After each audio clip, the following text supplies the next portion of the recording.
शांति। ओम शांति।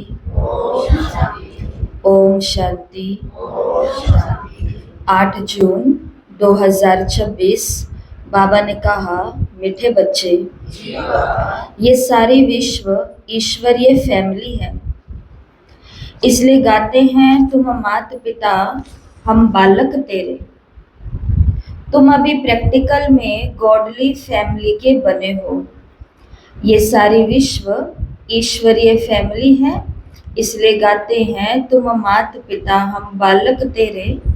तुम अभी प्रैक्टिकल में गॉडली फैमिली के बने हो। प्रश्न है, बाप से 21 जन्मों का पूरा वर्षा लेने की सहज विधि कौन सी है?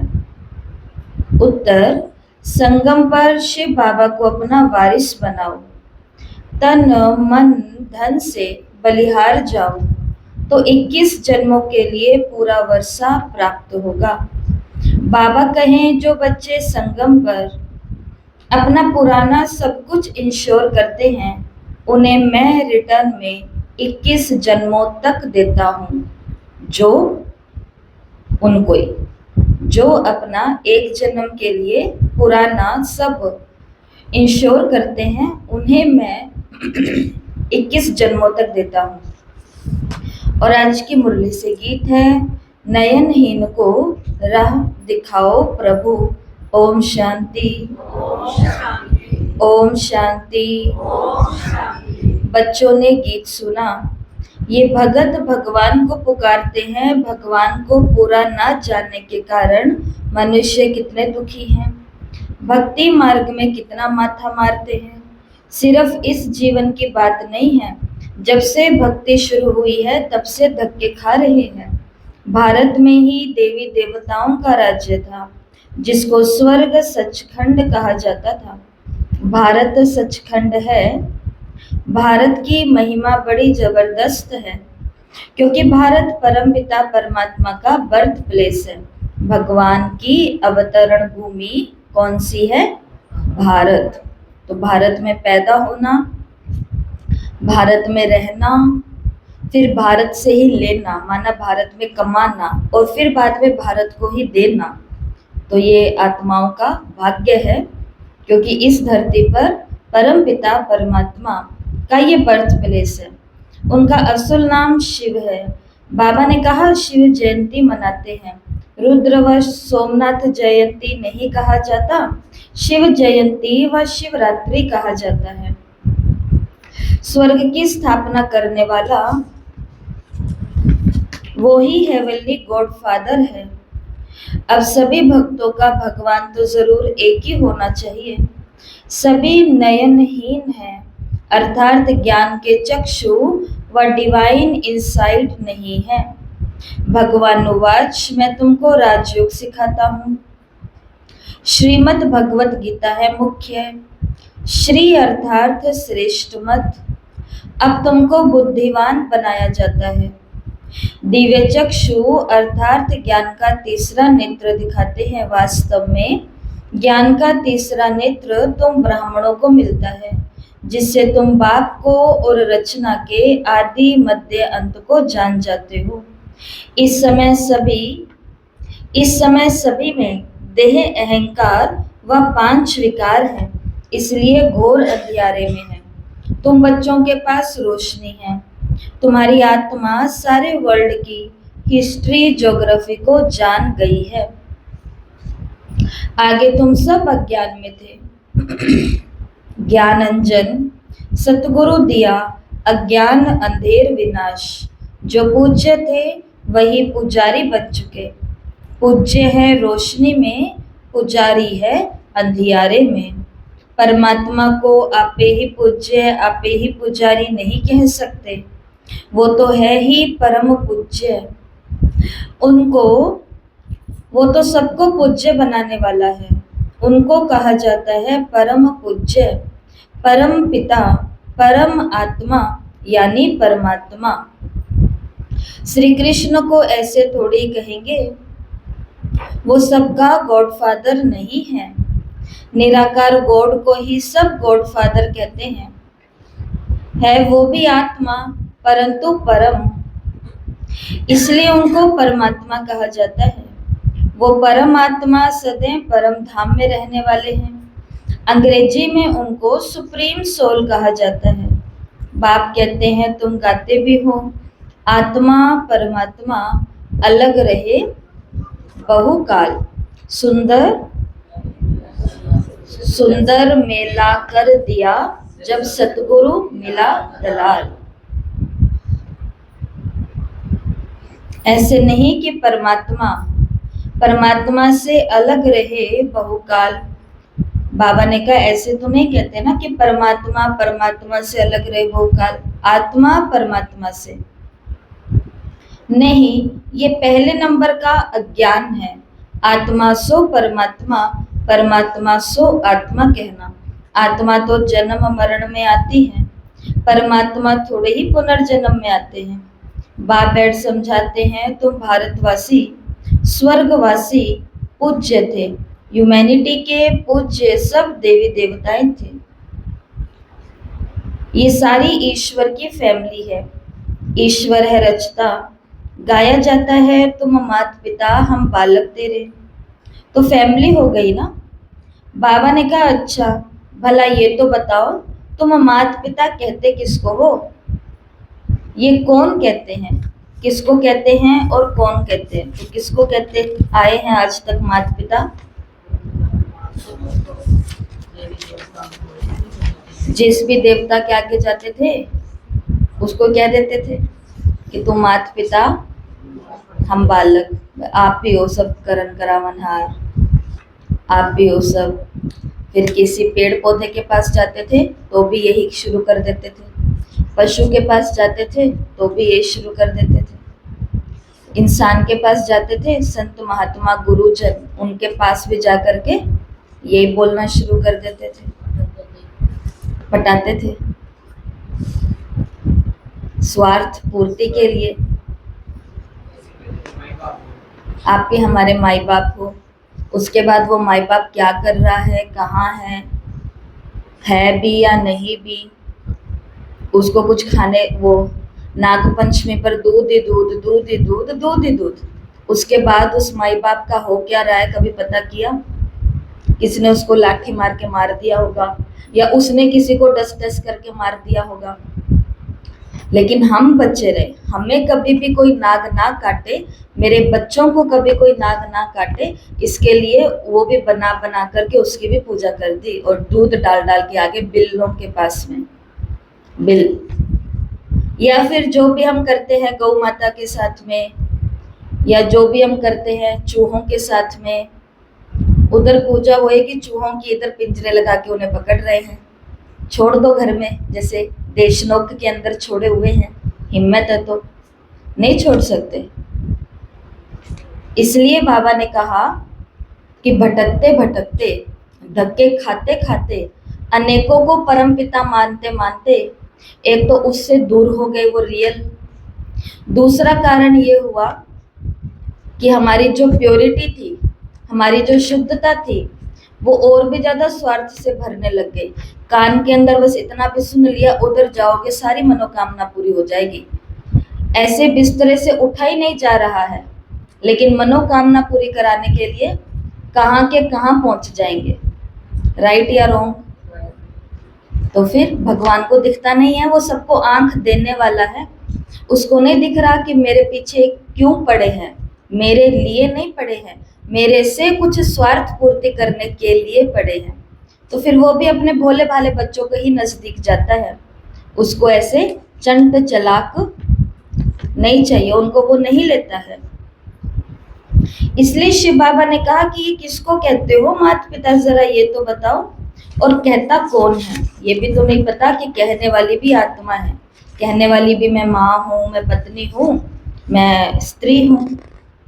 बाबा ने कहा उत्तर में, आत्मा कहती है तुम परम, आत्मा कहती है तुम माता पिता तुम्हारी कृपा से सुख के स्वर्ग के सुख घने रे हमको स्वर्ग में मिले हुए थे, तुम माता पिता आकर के स्वर्ग की स्थापना करते हो, तो हम आपके बच्चे बनते हैं।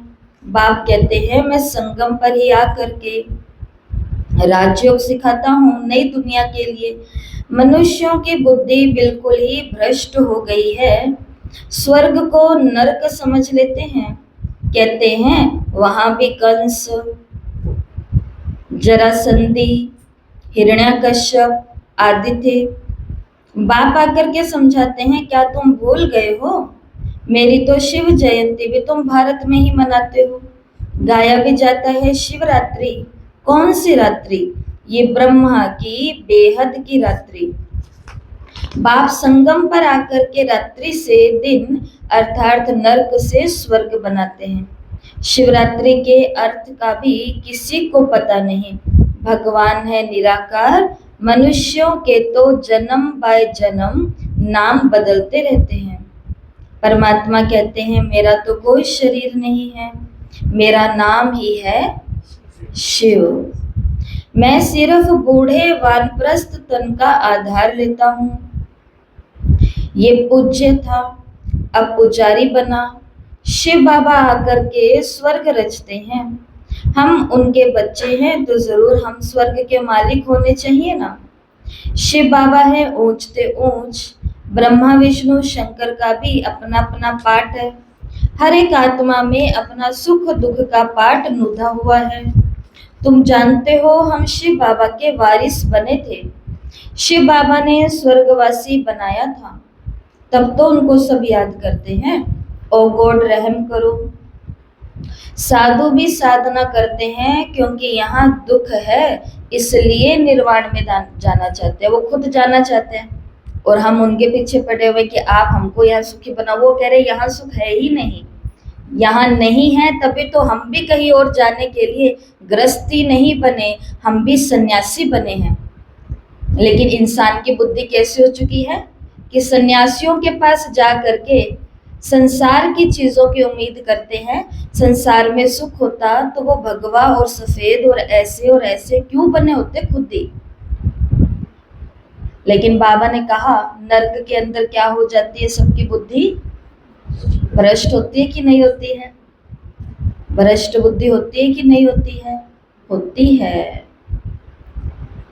शिव बाबा ने कहा साधु भी तो साधना करते हैं क्योंकि यहाँ दुख है, वो निर्वाण में जाना चाहते हैं। आत्मा परमात्मा में लीन हो जाती है, वह हम आत्मा सो परमात्मा है। बाबा ने कहा ये समझना रोंग है।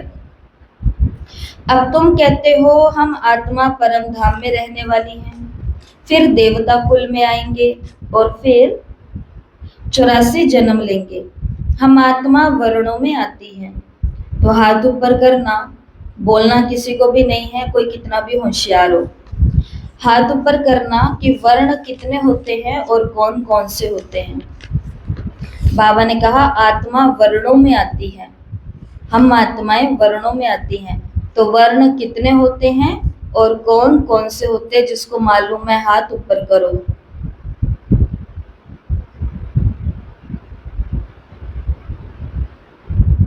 अच्छे से हाथ ऊपर करो। 4 कोई मालूम है? हाथ नीचे। वर्ण कितने होते हैं और कौन कौन से होते हैं? 4 होते हैं। बताओ राजबेन 4 वर्ण कौन से होते हैं? आपको बोलने से मना किया था लेकिन आपने बोल दिया, इसलिए आपके ऊपर ही आ गया पास। आप बताओ 4 वर्ण कौन से होते हैं? बोलो, हिम्मत करो। मुख्य 4 धर्म नहीं, वर्ण कौन से होते हैं? बताओ सुरेंद्र भाई जी। ब्राह्मण वर्ण, देवता वर्ण, क्षत्रिय वर्ण। कोई नहीं बोलेगा। वैश्य वर्ण, शूद्र वर्ण। ताली बजाओ। आवाज तो आई नहीं ताली की। यही थे बाकी तीनों के भी, यही सोचा हुआ था। तो वर्ण होते हैं 5, देवता वर्ण, क्षत्रिय वर्ण, वैश्य वर्ण और कलयुग के अंदर शूद्र वर्ण। संगम पर शूद्र जो भगवान की गोदी में आते हैं उनको एक नया वर्ण मिलता है वो संसार में हर किसी को नहीं मिलता, और वो है ब्राह्मण वर्ण। ब्राह्मण वर्ण वाले ही फिर देवता वर्ण और क्षत्रिय वर्ण में जाते हैं। इसलिए इस एक वर्ण से दो वर्ण जुड़े हुए हैं। जो ब्राह्मण नहीं बनेगा, सुनिए ना बाबा की मुरलियां, वो देवता नहीं बनेगा। उसका मतलब यही है, जो संगम पर भगवान की गोदी में आकर के ब्रह्मचर्य को धारण नहीं करेगा, ब्रह्मा भोजन खाएगा खिलाएगा नहीं, ब्रह्म लोक निवासी को याद नहीं करेगा, ब्रह्म मुहूर्त से उसको कोई लेना देना नहीं होता, क्योंकि पूरा युग ही ब्रह्म मुहूर्त है, ऐसा नहीं। जो आत्माएं इन सभी, ये तो 4 बेसिक मर्यादाएं हैं जो हमारे चित्रों में आई हुई है, बहुत सारी मर्यादाएं हैं। इन सबको पालन करने की हिम्मत रखते हुए भगवान की गोदी में आके जो बैठता है, समर्पित होता है, उसको फिर देवता और क्षत्रिय वर्ण मिलता है। तो बाबा ने कहा कि हम आत्मा वर्णों में आती हैं, शिव बाबा जन्म मरण में नहीं आते। शिव बाबा ना ब्राह्मण बनते हैं, ना देवता बनते हैं, ना क्षत्रिय, ना वैश्य, ना शूद्र। वो इस चक्र से मुक्त है, इसलिए शिवलिंग के आगे कभी भी कोई पूरा चक्कर नहीं लगाता। तो भगवान और हम एक कैसे हो गए, या देवता और भगवान एक कैसे हो गए, या हमारे गुरु और भगवान एक कैसे हो गए? सब अटके हुए हैं जन्म और मरण के खेल में। भगवान ही मुक्त है, वो किसी वर्ण में नहीं आता, कोई जन्म में नहीं आता, कोई मरण में नहीं आता। सिर्फ नारायण की डिनाइस्टी थी, जैसे क्रिश्चियन घराने में Edward the first, second, third चलता है, वैसे वहां भी Lakshmi Narayan the first, Lakshmi Narayan the second, third, ऐसे 8 राजधानियां चलती हैं। अभी तुम ब्राह्मणों का तीसरा नेत्र खुला है, तो 8 नारायण लक्ष्मी की राजधानी चलेगी, जिस पर गद्दी पर नारायण और लक्ष्मी बैठकर पूरी दुनिया पर राज करेंगे। उनसे बिना पूछे कोई कार्य व्यवहार नहीं होगा। तो पहले ऐसे 8 लक्ष्मी बनेगी और 8 नारायण बनेंगे। उसमें जो पहले नंबर का लक्ष्मी और पहले नंबर का नारायण है, वो फिक्स है, और उनकी तस्वीर आपके सामने भी है। मम्मा भावी लक्ष्मी, विश्व महारानी श्री लक्ष्मी पहले नंबर वाली, बाबा ब्रह्मा बाबा, विश्व महाराजा श्री नारायण, ये है फर्स्ट नंबर के लक्ष्मी नारायण। सेकंड, थर्ड, 4, 5, 6, 7 और 8, जो भी बनना चाहे बन सकते हैं। इन दोनों को देख लो, जैसे ये दोनों रहे ना, ऐसे रहना पड़ेगा। इनकी गद्दी पर बैठना है, जिसकी गद्दी पर बैठना है उसके जैसा तो बनना होगा कि नहीं बनना होगा? तो किसकी गद्दी पर बैठना है? नारायण फर्स्ट की गद्दी पर बैठना है, तो फिर सेकंड नंबर नारायण बनने के लिए समर्पण, समर्पण, समर्पण। और समर्पण क्या होता है? बाबा ने कहा ये तो नहीं होता कि बोरिया बिस्तरा उठा करके इधर ला करके बैठ जाएं, या मधुबन चले जाएं कि बाबा बच्चों को आप ही संभाल लेना, नहीं है। समर्पण का मतलब है, दोनों कान खोल के सुनना, समर्पण का मतलब है जो यज्ञ का कार्य हम कर रहे हैं या हमको करने को दिया जा रहा है, वो समर्पित बुद्धि से करना। जैसे मान लो आज की मुरली से आपको होमवर्क दे दिया करने के लिए, और हमने सोचा कि ना ये थोड़ी ना होता है, टाइम कहाँ है, ये समर्पित बुद्धि है। तो मम्मा की गद्दी पर बैठना है, तो मम्मा की तरह जो निमित्त ने कह दिया वो करके दिखा दिया, ये होता है समर्पण। तो अब अपनी चेकिंग हम कर सकते हैं कि यज्ञ के कामों को, यज्ञ की सेवाओं को, इस पढ़ाई को, योग को, चार्ट को, धारणाओं को मैं कितना % समर्पित होकर के करती हूँ। तो अगर मैं, बुद्धि मेरी समर्पित है, बस तुलना करना बहुत आसान है। जैसे दुनियावी संबंधों में हम कितने समर्पित है, एक फोन आने की देर भाग जाएंगे। जैसे हम मर ही रहे थे वहां जाने के लिए, क्या करते हैं, उसको वेट ही कर रहे थे कि कब वो कहे और कब हम उड़ के चले जाएं। इतना समर्पण चाहिए कि दीदियों का फोन आए और हम तो इंतजार ही कर रहे थे कि कब ये हमें कहें कि चलो धूप में मेरे साथ में। छोड़ दो खाना, छोड़ दो पीना और चलो। पर उस समय तो इतना नहीं बोलते। इतना बोल दे तो सुखी हो जाते कि नींद आ रही है दीदी, नहीं जा पाएंगे। उस समय कुछ भी ना बोल करके एक दो को ये और बोलना शुरू कर देते कि इन्हों को क्या काम है, ये तो ना टाइम देखते ना कुछ देखते, अब को बुलाते रहते हैं। ये क्या कर लिया, मम्मा ने कहा कल की मुरली परसों की मुरली में, पहले से पाप किए हुए हैं, ऊपर एक और पाप चढ़ा लिया। तुमको चांस दे रहा था भगवान, लेकिन तुमने चांस देने वाले को भी नहीं पहचाना कि ये नहीं दे रहा है चांस, देने वाला कोई और था। इसलिए वो उस दिन कहा नहीं था सेकंड में जीवन मुक्ति, तो क्या था मुरली के अंदर, हाथ जी करो और सेकंड में प्राप्ति करो। तो बाबा मुरली में कह रहे हैं जैसे विदेश के अंदर गद्दियां चली एडवर्ड द फर्स्ट सेकंड की, ऐसे बाबा ने कहा लक्ष्मी नारायण की गद्दियां चलती है। इसलिए शायद लोग कहते हैं ये कहावत कि भाई हमने इतना कमा लिया कि हमारी 7 पीढ़ियां बैठ करके खाएंगी, 7 पुश्ते, 7 पुश्तों का ही नाम क्यों लिया जाता है। ब्रह्मा बाबा फर्स्ट नारायण बनेंगे, बाकी पीछे कितने रह गए नारायण बनने वाले इनकी, और वो 7 कौन होंगे, इनका बेटा, बेटे का बेटा, बेटे का बेटा, बेटे का बेटा, बेटे का बेटा, ऐसे चलेगी ये।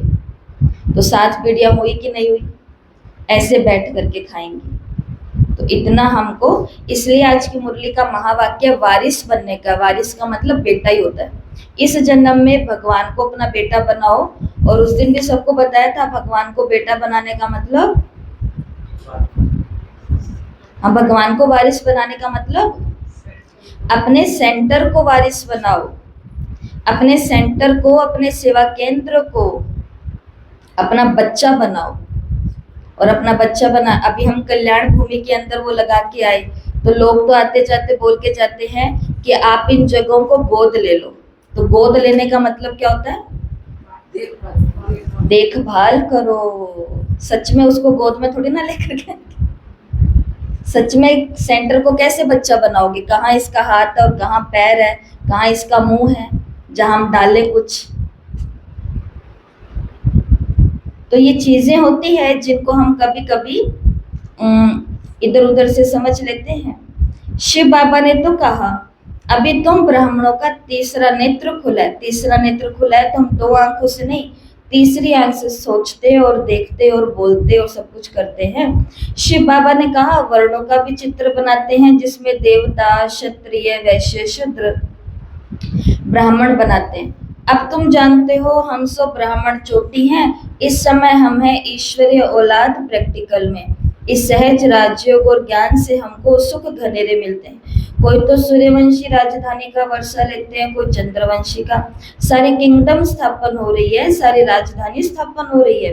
हर एक अपने पुरुषार्थ से वो पद पाएंगे। कोई अगर पूछे कि अभी पढ़ते पढ़ते हमारा शरीर छूट जाए तो हम क्या पद मिलेगा, तो बाबा बता सकते हैं योग से ही आयु बढ़ती है, योग से ही विकर्म विनाश होते हैं। बाकी बाबा ने कहा और कोई उपाय नहीं है पतित से पावन बनने का। पतित पावन कहने से ही भगवान याद आता है, परंतु भगवान है कौन ये भी नहीं जानते। बाप कहते हैं मैं आता ही हूँ भारत में, ये मेरा बर्थ प्लेस है। सोमनाथ का मंदिर कितना आलीशान है, ये बाप बैठ बच्चों को समझाते हैं। भक्ति मार्ग में फिर यादगार बनने शुरू हो जाते हैं। जब पुजारी बनते हैं तो पहले पहले सोमनाथ का मंदिर बनाते हैं। भारत तो सतयुग त्रेता में बहुत साहूकार था, मंदिर में भी अकिचार धन था, भारत हीरे तुल्य था। अब तो भारत कंगाल कोड़ी तुल्य है। फिर बाप आकर के भारत को हीरे तुल्य बनाते हैं। कोई से भी पूछो क्रिएटर कौन है तो कहेंगे परमात्मा, पूछो वो कहाँ है तो कह देंगे सर्वव्यापी है। बाप कहते हैं ये सारा झाड़ जड़ जड़ीभूत अवस्था को पाया हुआ है। कल कितनी सुंदर बात मम्मा ने बताई कि झाड़ जब पैदा होता है, झाड़ जब विस्तार को पाता है तो अलग अलग समय पर, अपने अपने समय पर सब चीजें होती है। पहले जड़ें बनती है, फिर मम्मा ने कहा तना बनता है, फिर टाल आती है, फिर डाल आती है, फिर टालियां आती है। फिर मम्मा ने कहा पत्ते, और फिर फूल फल, ये अपने अपने समय पर हर एक चीज झाड़ के अंदर लगती है। लेकिन फिर मम्मा ने क्या कहा, लेकिन झाड़ जब जड़ जड़ीभूत होता है तो जड़ें भी खत्म हो जाती हैं, तना भी गिर जाता है, पत्ते भी सूख जाते हैं, और टालियां भी लोग ले जाते हैं। वो पूरा का पूरा वृक्ष ही क्या हो गया, जड़ जड़ीभूत। उसका टाइम एक ही होता है, एक ही समय पर जड़ें ये सब हो जाएगा। बाबा ने कहा अभी इस मनुष्य सृष्टि रूपी झाड़ की भी हालत क्या है, सब आत्माएं जड़ जड़ीभूत हो चुकी है, सब पतित है। कोई पत्ता, कोई फल, कोई फूल। पुरानी आत्माएं, नई आत्माएं, छोटे बच्चे, बड़े बूढ़े, सबकी हाल कैसी हो चुकी है। कोई भरोसे लायक है, बता दो जरा। बच्चे पर भी भरोसा कर सकते हो? मैं बड़े बच्चे की बात नहीं कर रही, छोटे बच्चे, उन पर अगर भरोसा होता तो उनको हम अकेला ना छोड़ करके चले जाते, लेकिन उन पर भी भरोसा नहीं है कि ये हिला देगा पीछे से घर को।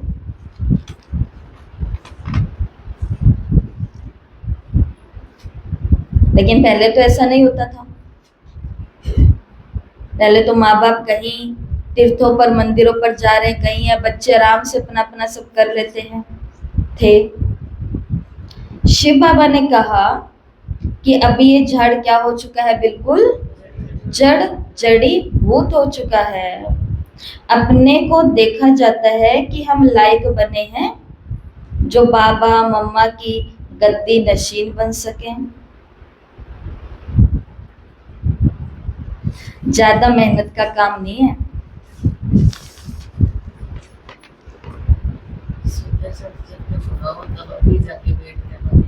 हाँ, पर सुदर्शन चक्र तो कमाना पड़ेगा, इतना इंटरेस्ट तो चाहिए ना। ज्ञान योग के अंदर बस इंटरेस्ट चाहिए, उमंग चाहिए। बाबा ने कहा ये दुनिया तो पतित दुनिया है, पवित्रता है मुख्य। अभी तो no health, no wealth, no happiness. ये है रूने के पानी मिसल, मृग तृष्णा के समान राज्य। रूने पानी किसको कहा जाता है, वो व्यक्ति जिसको प्यास लग रही है और वो रेगिस्तान में चल रहा है। धूप की सूर्य की किरणें जहां रेत पर पड़ती है वहीं पर ही उसको कहीं कहीं दिख रहा है, उसको कहीं कहीं वो तालाब और कहीं कहीं ये सब चीजें दिख रही है। तो सड़कें भी चमकती है पानी की तरह, लेकिन वो सच में होता है, सच में नहीं होता। और मृग तृष्णा किसे बोलते हैं, मृग तृष्णा जो सीता मैया को पैदा हुई थी, मृग के लिए तृष्णा। आज की अव्यक्त मुरली में बाबा ने सोना हिरण की बात करी है।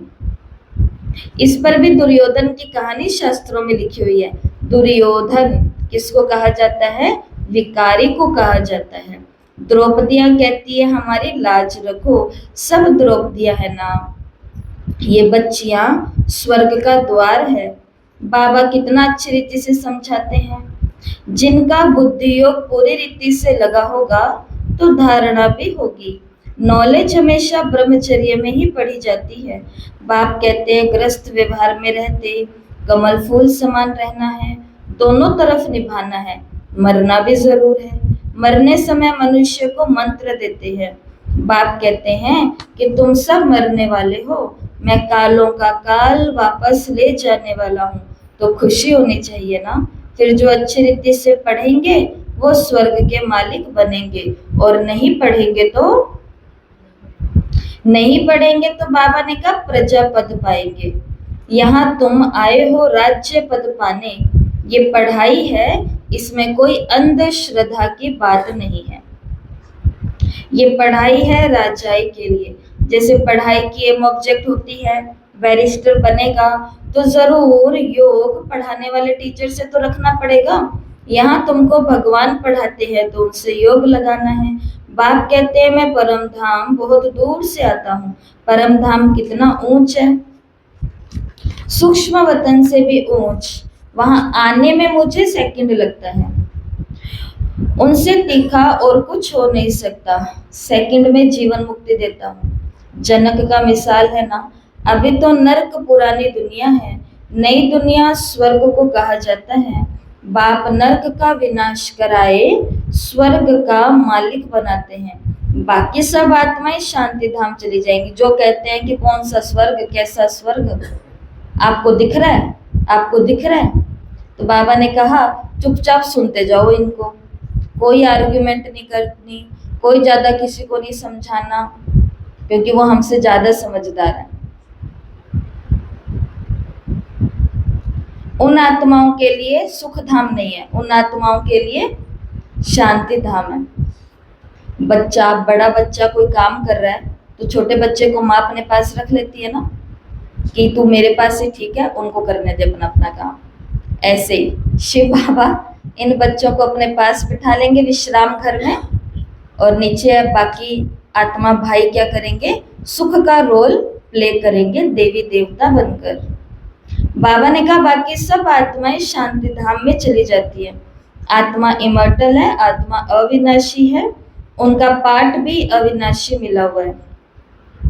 तो बाबा ने कहा फिर आत्मा छोटी बड़ी कैसे हो सकती है, अथवा जल मर कैसे सकती है ही स्टार, बड़ा छोटा हो न सके।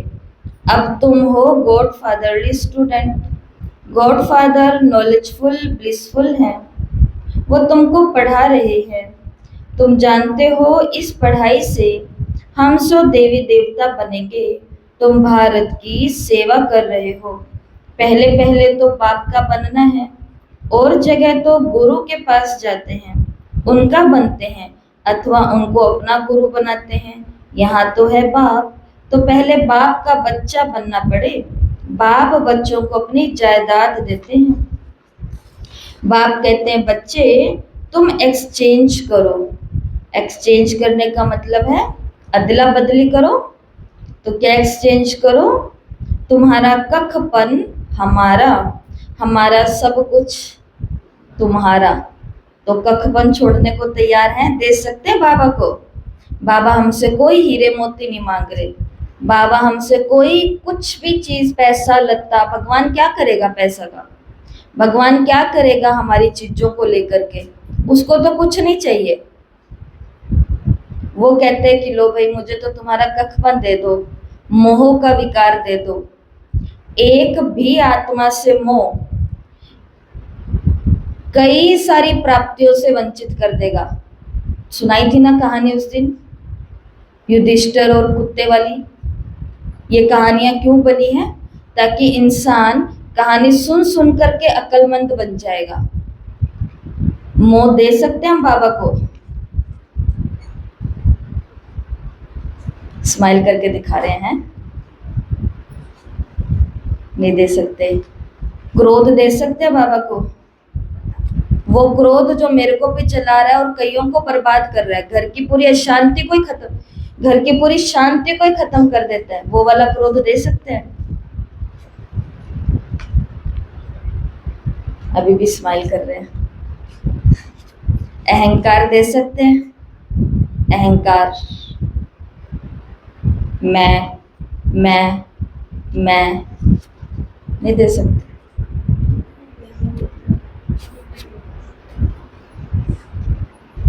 बताओ, कामनाएं, इच्छाएं, काम विकार बाबा को दे सकते हैं? सारी कामनाएं, इच्छाएं सब बाबा को दे सकते हैं।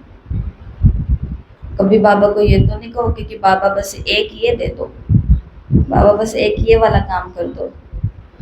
ये तो बोलते बोलते यहाँ तक आ गए, एक एक एक एक कराते कराते उसको भी फंसा के छोड़ दिया हमने। कौन से देवता को यूज नहीं किया, सबको यूज किया ही है। बाबा ने तो कहा मुझे तुम्हारा कखपन चाहिए, वो दे दो, बदले में मेरा सब कुछ है वो ले लो। और देखो इस धरती की 30,000 आत्माओं ने ये काम करके दिखाया है।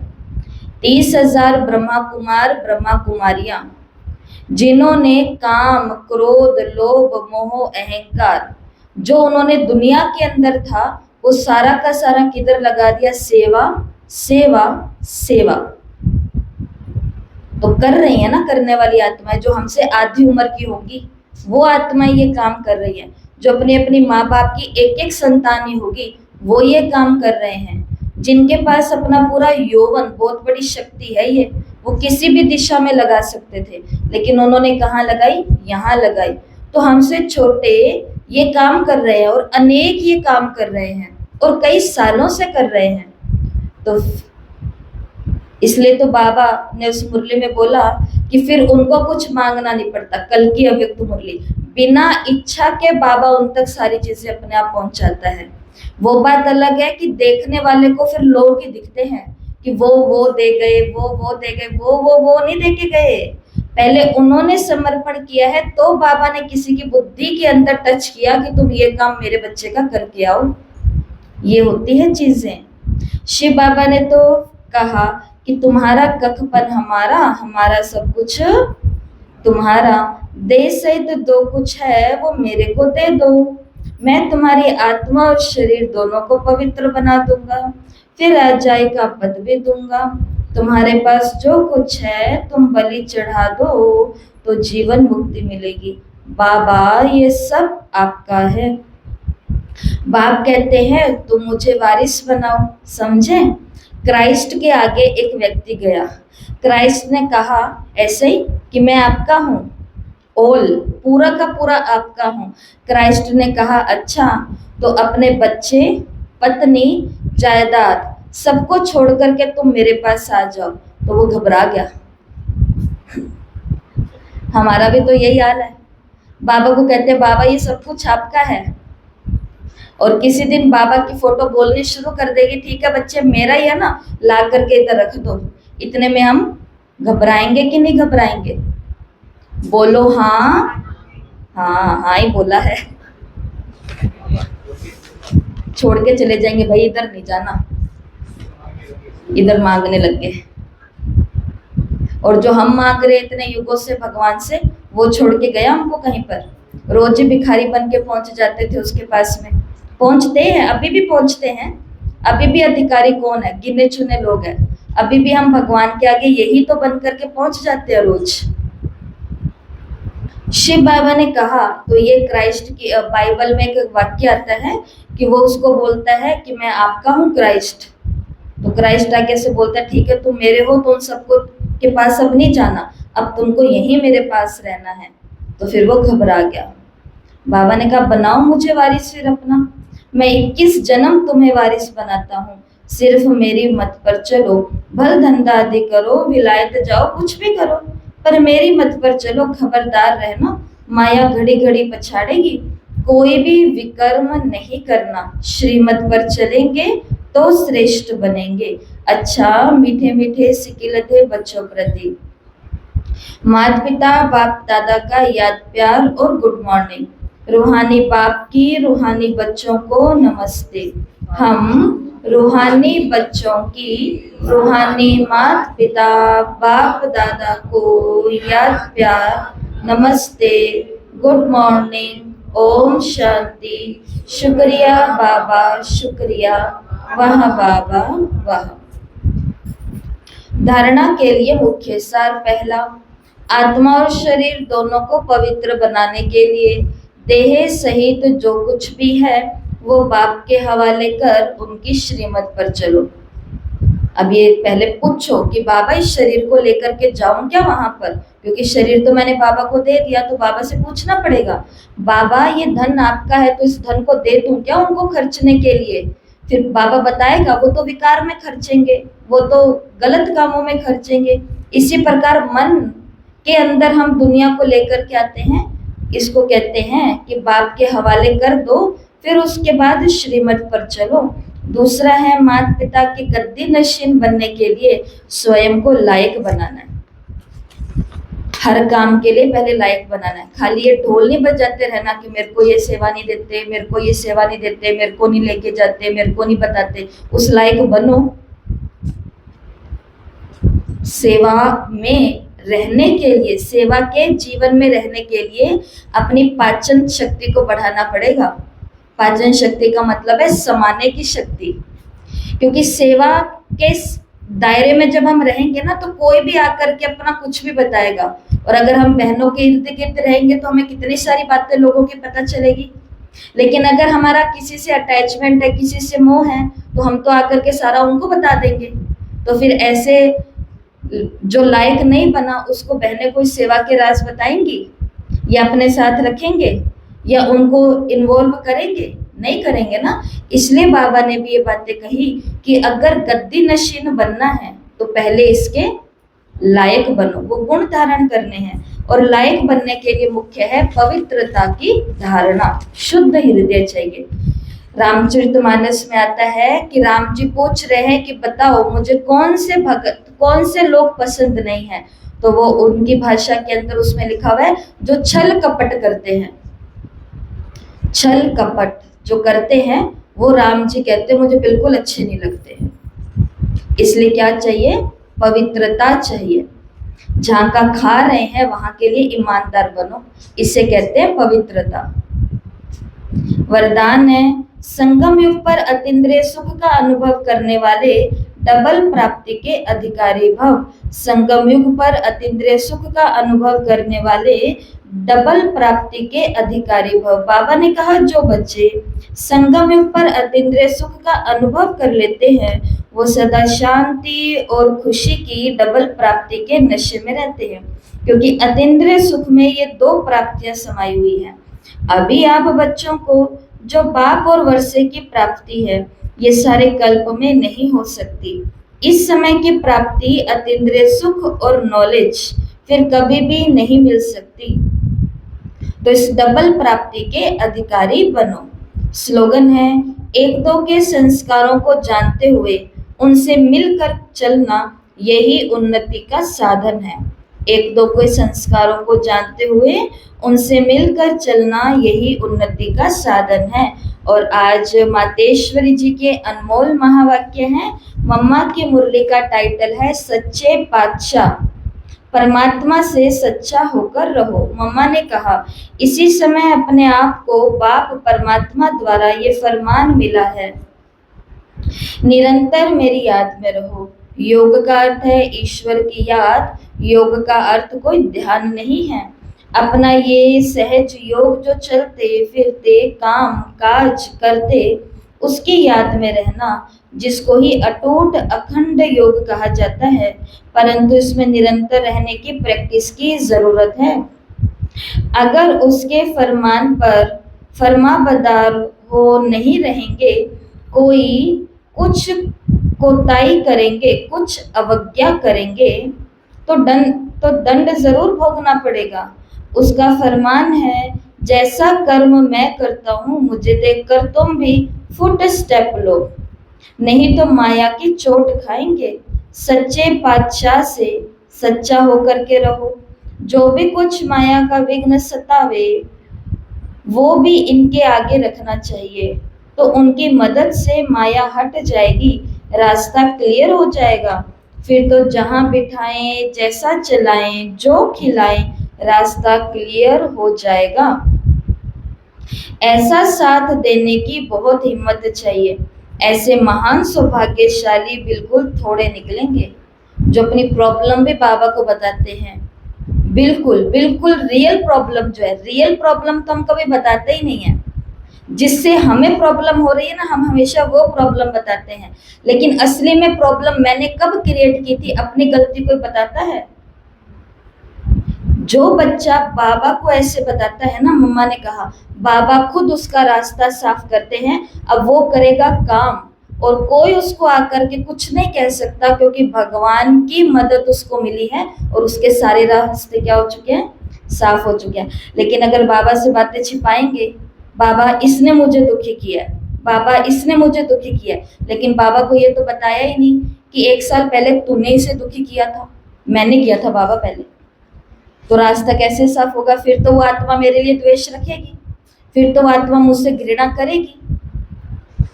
ये मम्मा बता रही है अभी। तो रास्ते साफ चाहिए हमको, तो बाबा को सच्ची बात बताओ कि बाबा मेरे अंदर आई थी स्वार्थ, मेरे अंदर आई थी कमी, मेरे द्वारा ही बाबा ये हुआ है। अब आप बताओ बाबा मैं क्या करूं? बाबा खुद आएगा, लेकिन ब्लेम गेम नहीं खेलना। हर बात दूसरे पर, आपके कारण ऐसा हुआ था, आपने ऐसा कहा तो ऐसा हुआ था, उसके पीछे पन्ने भी खोलो। पहले हमने अवज्ञा की होगी तभी उन्होंने कहा हमको। इसलिए मम्मा कहती है कि रास्ते, और ऐसी बहुत थोड़ी आत्माएं निकलेंगी भाग्यशाली, महान भाग्यशाली आत्माएं, जिनका साथ देने वाला खुद भगवान होगा, उनका रास्ता खुद भगवान साफ करेगा और वो विजयमाला में आ जाएंगे। मम्मा ने कहा बाकी भाग्यशाली हैं जो थोड़ा बहुत लेकर के भी जाकर के प्रजा बनेंगे। तो थोड़ा मिलने में लेकिन खुश नहीं हो जाना, अपनी इच्छा तो संपूर्ण हो, साहस रखो, आगे बढ़ना है। माया विघ्न डालेगी परंतु उसके ऊपर, तो माया विघ्न डालेगी लेकिन उसके ऊपर अपन को क्या पानी है? विजय। वी फॉर विक्ट्री, विजय। मम्मा ने कहा उसके ऊपर विजय पानी है। इसमें अगर भूल की तो निश्चय की कमी है। अगर अपनी धारणाओं में कमी है तो ये अपना कसूर है। बाबा मदद क्यों नहीं कर रहा? क्योंकि धारणाएं नहीं है। पूरा दिन के अंदर हमें मौन या योग की ऊंची स्थिति में रहने का फुर्सत मिलती है? किसी को नहीं मिलती है। ना ये दुनिया अब ऐसी है कि हम पूरा दिन ऐसे रह पाते हैं। लेकिन उसके लिए क्या है? अमृत वेला है। अमृत वेला पावरफुल टाइम है, मौन है पूरे दिन के अंदर, ये है वो है। तो अगर मम्मा ने कहा अपनी धारणाओं की ही कमी है, कसूर अपना ही है, इसमें लोक लाज कुल की मर्यादा को तोड़ना पड़ता है। हमारे घर वालों को भी बुरा ना लगे, समाज वालों को भी बुरा ना लगे और बाबा भी खुश हो जाए, ऐसा ये ज्ञान मार्ग के अंदर तो मीरा की तरह कुल कलंकिनी ये टाइटल लगवाना पड़ेगा अपने ऊपर। और बाद में सारा कुल किधर आएगा? आप ही के चरणों में आएगा कि तुम करते हो ना भगवान का ध्यान, हमें बताओ कोई रास्ता। तो मम्मा ने कहा कि जब ये तोड़ेंगे ना तभी सच्चे पारलौकिक दैवी मर्यादाओं को पाएंगे। ये विकारी दुनिया तो जाने वाली है। मम्मा ने कहा देखो मीरा ने भी लोकलाज खोई तब तो गिरधर को पाया। अगर उस लोकलाज को रखेंगे तो इस दैवी लोक के भांति नहीं बन सकेंगे। अब कल्याण अर्थ ईश्वरीय राय तो दी जाती है, अब ये अपनी बुद्धि का फैसला है। भगवान राय सबको दे रहा है लेकिन मम्मा ने कहा फैसला तो अपनी बुद्धि से करना पड़ेगा, क्योंकि यहाँ थोपा नहीं जाएगा, वो बताया जाएगा क्या करना है और मेरे लिए क्या उचित है। ये किसका फैसला होगा? इसलिए कभी अपनी बहनों से जाकर के ये मत पूछना आप बताओ मैं मेरे जीवन का क्या करूं।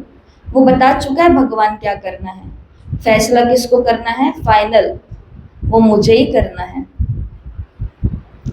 ये हैं आज के अव्यक्त इशारे। सदा हर्षित रहने के लिए अपनी नेचर को सरल बनाओ, सहनशील बनो। बाबा ने कहा जो सरल चित्त है वे सदा हर्षित रहते हैं। हर्षित चित्त है तो सबको आकर्षित करते हैं। हर्षित का अर्थ है अतीन्द्रिय सुख में झूमना, ज्ञान का सिमरण करते, अव्यक्त स्थिति का अनुभव करते, अतीन्द्रिय सुख में झूमना, इसको कहा जाता है हर्षित। इसके लिए साक्षीपन की सीट पर रहे, माया और प्रकृति के पपेट शो को मनोरंजन के रूप में देखो। माया और प्रकृति कठपुतली का खेल है ये। बाबा ने कहा साक्षी होकर के इस खेल को देखो।